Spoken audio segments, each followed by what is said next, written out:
अकीदा आपका तहस नहस हो गया तो बच जाइएगा, आखिरत बचा लीजिएगा अपना। तो जिस किताब की जरूरत सबसे ज्यादा इस उम्मत को थी, जिसकी ताल्लुक मरने से लेकर और हमेशा हमेशा के लिए इन्फिनिटिव जो जरूरत थी जिस आखिरत के लिए, उसी किताब को सबसे ज्यादा इग्नोर किया गया। आप 1000 लोगों के दरमियान इस किताब को उठा के पूछे कि कितने लोग हैं जिन्होंने अकीदा कुरान से सीखा है। जो अकीदा आप रखते हो, बरेलवी हैं वो अकीदा रखते हैं भाई कि उनको कब्र के ऊपर जो अल्लाह से दुआ करनी है तो वसीला चाहिए, उनके ऊपर सजदा करना है तो सजदा ताजीमी है।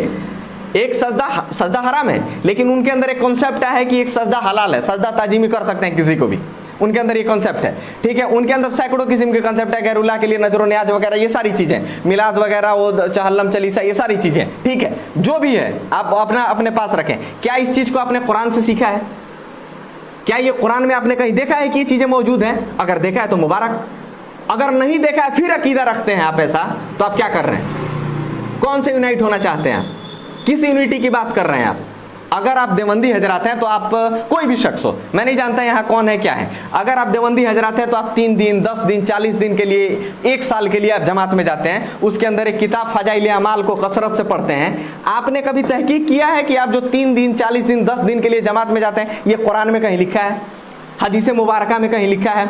नबी कहीं जाते थे, सहाबा कहीं जाते थे, इस तरीके की कहीं जमात क्रिएट करते थे? आपने पढ़ा है उसको? आप जिस तरीके की नमाज पढ़ते हैं, आप जो आपका नमाज का तरतीब है, आपने देखा है कि नबी ऐसे नमाज पढ़ते थे? जो भी अकीदा है, अगर अहले हदीस है, अहले हदीस के अंदर जो भी उनका अपना अकीदा है, क्या अहले हदीस है जो भी है, उससे आप पूछे कि क्या आप अहले हदीस है, तो क्या आप जो भी अकीदा रखते हैं, क्या आपने इस कुरान से अपना अकीदा सीखा है? अगर नहीं सीखा है, जो कोई हो, अगर कुरान से अपना अकीदा नहीं सीखा है तो 100% गुमराही में। अगर अकीदा कुरान से सीखा है तो मुबारक, जो कोई भी हो, अगर अकीदा कुरान से सीखा है, उसके पास दलील कुरान की है तो मुबारक, और नहीं है तो फिर आपका ठिकाना जहन्नम, आपको कोई नहीं बचा सकता है।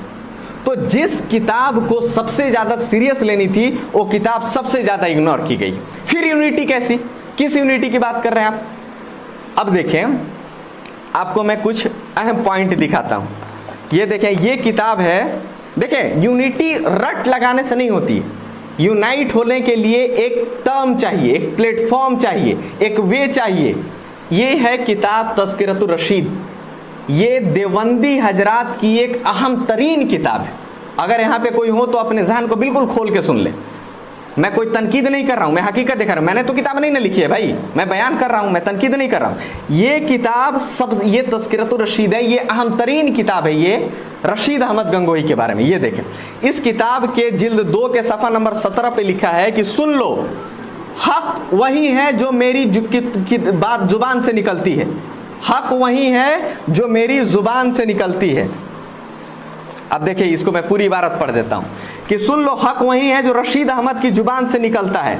और बक्सिम कहता हूं कि मैं कुछ नहीं हूं मगर इस जमाने में हिदायत व निजात मौकूफ है मेरी इत्तबा पर। आप लोग समझ रहे हैं? ये साहब कह रहे हैं कि हक वही है जो मेरी जुबान से निकलती है। अल्लाह ने कुरान में कहा कि कुरान हक है। अल्लाह के नबी ने फरमाया कि किताबुल्लाह और मेरी सुन्नत, मेरी हदीस।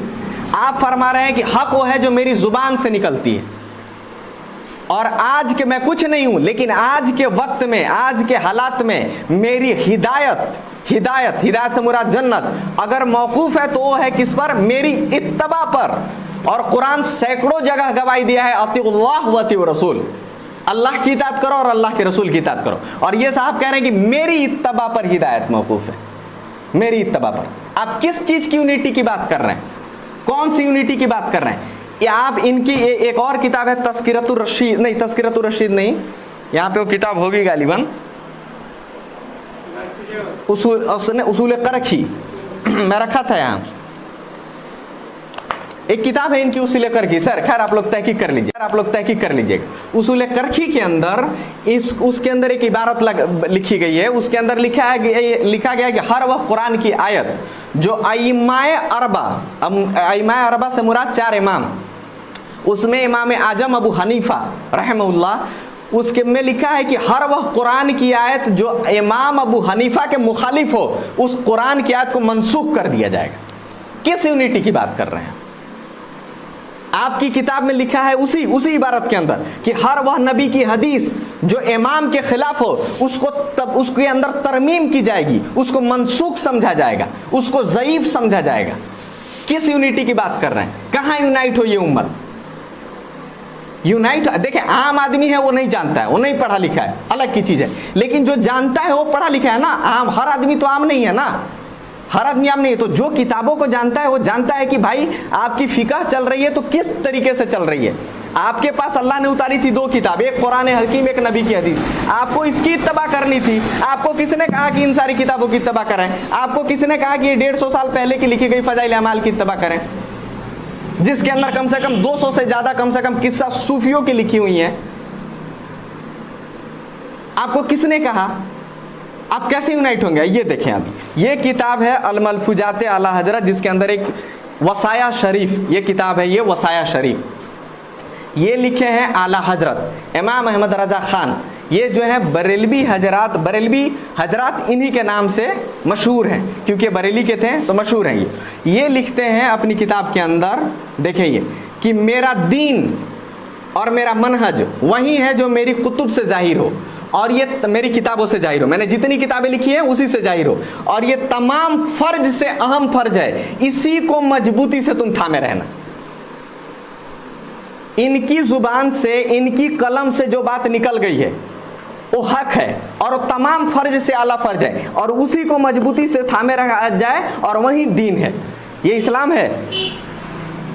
किस यूनिटी की बात कर रहे हैं? अल्लाह ने कहा था वातसिमु बिहब्लिल्लाहि जमिया, अल्लाह की रस्सी कुरान को थामो। आप थमवाने पे उड़े हैं अहमद रजा खान को। यूनाइट उम्मत कैसे हो? मैं चाहता हूं कि यूनाइट हो जाऊं, पर कैसे? कुफर पे तो यूनाइट नहीं हो सकता ना। मैं अल्लाह के नबी सल्लल्लाहु अलैहि वसल्लम ने जब मक्का के अंदर दावत पेश किया था, अबू जहल को जब तौहीद की दावत दी थी, तो तौहीद वो क्या चाहता था?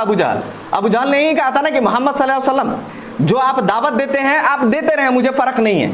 आप कहते हैं कि अल्लाह की इबादत होनी चाहिए, मुझे कोई फर्क नहीं है। हम 1000 को बुत पूजते हैं, एक और इजाफा कर लेंगे, एक अल्लाह को और पूजना शुरू कर देंगे, मुझे कोई फर्क नहीं है। लेकिन ये जो कहते हैं ना कि ला इलाहा, कि कोई माबूद दूसरा नहीं है, ये मुझे मंजूर नहीं है।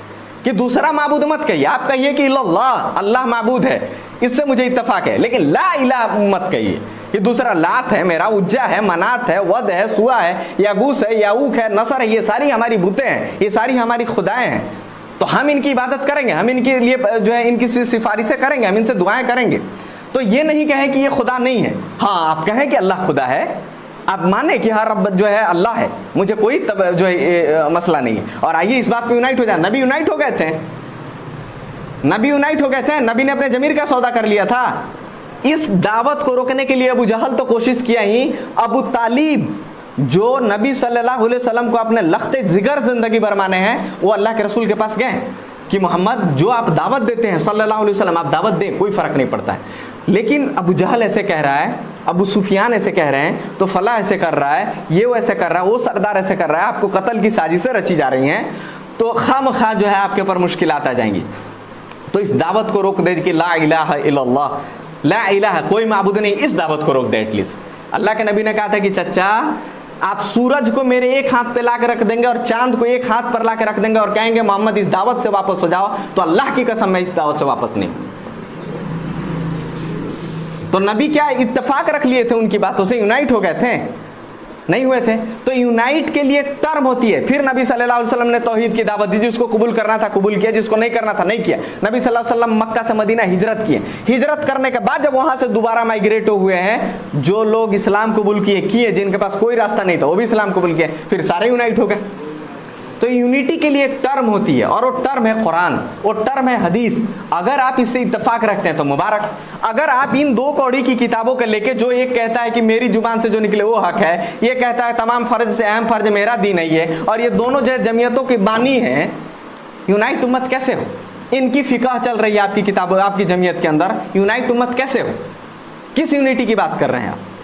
तो उम्मत को यूनाइट होने के लिए वाहिद एक रास्ता है, जिसको दुनिया में सबसे ज्यादा इग्नोर की जा रही है, वो है कुरान हकीम।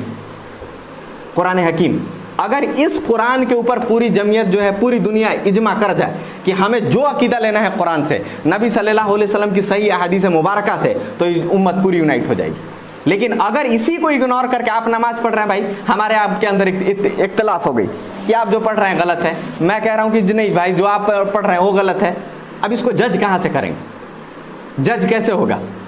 अल्लाह रब्बुल आलमीन सूरह निसा में कसम खाता है, सूरह निसा के आयत नंबर 65 के अंदर अल्लाह कसम खाता है कि नबी सल्लल्लाहु अलैहि वसल्लम कसम है तेरे रब की कसम है कि वो मुसलमान मोमिन नहीं हो सकता है जब तक कि आपस के तमाम मामलात में आपको फैसला करने वाला ना मान ले। वो मुसलमान नहीं हो सकता, वो मोमिन नहीं हो सकता। मतलब कि मामा इख्तलाफ कुछ भी हो गई, अगर कोई इख्तलाफ हुआ तो अल्लाह कह रहा है कि नबी कसम है तेरे रब की, मतलब खुद की कसम खा रहा है, खुद की कसम खा के कह रहा है कि अब उसके पास वाहिद एक रास्ता है कि वो लौट आए आपके पास और आपसे आके फैसला करवा ले, और जो फैसला आप कर दे उसको तस्लीम कर। और यही नहीं कि सिर्फ तस्लीम कर ले कि नबी ने कह दिया 2 + 2 = 4 तो अब तो मानना ही पड़ेगा, कोई रास्ता नहीं है। नहीं, उसके दिल में जरा बराबर भी कोई सूसा नहीं होना चाहिए। उसके ऐसा नहीं कि दिल मुतमईन नहीं होना चाहिए, उसको दिल को भी मुतमईन करना पड़ेगा कि हाँ नबी ने जो कहा वो हक, तब जाके आप यूनाइट हो सकते हैं, तब जाके आप मुसलमान हो सकते हैं। तो आपसे मेरी इत्तेफाक हो गई मसलन नमाज के ऊपर, तो आए भाई नबी की हदीस उठाते हैं, देखते हैं कि नबी सल्लल्लाहु अलैहि वसल्लम ने कैसे नमाज पढ़ी है, और नबी ने जो नमाज पढ़ी है उसको कबूल कर लें। सिंपल बात है। अगर नबी ने नमाज नहीं पढ़ी है जो, आप उसको क्यों कबूल कीजिएगा, और या मैं क्यों करूं उसको कबूल? नबी का हक यह है कि इस इस्लाम के अंदर, इस्लाम का 2 अहम मैं आप लोगों को पहलू बताता हूं। एक कि इबादत वाहिद अल्लाह की जाएगी, अल्लाह के साथ अगर किसी ने किसी को शरीक किया उसका ठिकाना जहन्नम, वो काफिर है, मुशरिक है। और इत्तबा तरीका इबादत का हो या कोई मसला हो, वो वाहिद एक शख्स की अख्तियार की जाएगी, वो है मोहम्मद रसूलुल्लाह सल्लल्लाहु अलैहि वसल्लम। अगर रसूल सल्लल्लाहु अलैहि वसल्लम की रिसालत में किसी को शरीक की गई, वो इंसान भी काफिर। जिस तरीके से अल्लाह की, अगर अल्लाह के साथ किसी ने शरीक किया वो काफिर, उसी तरीके से किसी ने रिसालत में किसी को शरीक किया वो भी काफिर। तो अब यहां पे नबी का हक ये है कि नबी ने जो नमाज पढ़ा है वही नमाज हमें पढ़ना है, नबी ने जिस तरीके से इबादत की है वही इबादत हमें करना है। तो हमें चाहिए कि यूनाइट होने के लिए सबसे पहले हम इत्तेफाक रख के और इकट्ठा हों। जिस तरीके से 2 भाइयों के अंदर अगर लड़ाई होती है तो लड़ाई के अंदर जब कोर्ट में 2 भाई जाते हैं तो प्लेट रख के एक साथ खाना, हालांकि आज ये चीज मशहूर नहीं है, पहले हुआ करता था कि 2 भाई जा रहे हैं, कोर्ट चल रहा है, केस चल रहा है, लेकिन दोनों एक साथ बैठ के खाना कर रहे हैं, फिर फैसला करवा रहे हैं, जो फैसला हुआ कबूल किया जा रहा है। तो आज उम्मत इकट्ठा हो, एक साथ खाना खाए, एक साथ पिए, एक साथ मोहब्बत करें और किताबें खोल के खड़ा हो जाए कि आइए हम देखते हैं कि अल्लाह ने क्या कहा, नबी ने क्या कहा। नबी ने जो कहा, अल्लाह ने जो कहा, उसको हम तस्लीम कर लें। इसमें कोई आना कोई ना रखे कि नहीं मेरी इज्जत जा रही है तो मैं हार रहा हूं, ये कोई आना ना रखे। नबी ने जो कहा उसको कबूल कर लिया जाए। आप देखिए, ये अगर सिफत आ गई 10 दिन के अंदर, मैं कह रहा हूं गारंटी की इत्तेहाद हो जाएगी 10 दिन के अंदर। लेकिन अगर जब तक ये सिफत नहीं, हारने जीतने आना परस्ती है, जब तक नहीं गई, ये उम्मत कभी यूनाइट नहीं हो सकती। तो यूनाइट का जो रास्ता है, आज उसी रास्ते को इग्नोर किया जाता है, फिर यूनाइट की बात की जा रही, जो सबसे खतरनाक है। आज मेरे खिलाफ जो है सबसे ज्यादा इस मसले के ऊपर लोग बातें करते हैं कि मेहताब भाई ज्यादा कुफर और शिरक पर बातें करते हैं, यूनाइट पर क्यों नहीं बात करते? यूनाइट पर मैं किसको यूनिटी की बात करूं भाई? कहां से यूनिटी कहां होनी चाहिए, कैसे होनी चाहिए, आप कुछ समझ ही नहीं रहे हैं, समझ ही नहीं पा रहे हैं, मैं किस यूनाइट की बात करूं? तो यूनिटी के लिए जरूरी है किताब और सुन्नत को थामना, अदरवाइज कोई यूनिटी नहीं हो सकती। अब जो शख्स यूनिटी चाहता है उसको कहिए कि किताब और सुन्नत थामे, और अगर अपने अमल को किताब और सुन्नत से साबित करे, और अगर वो नहीं कर रहा है फिर यूनिटी की बात कर रहा है, तो एक बात आप याद रख ले, पत्थर के लकीर पे लिख ले।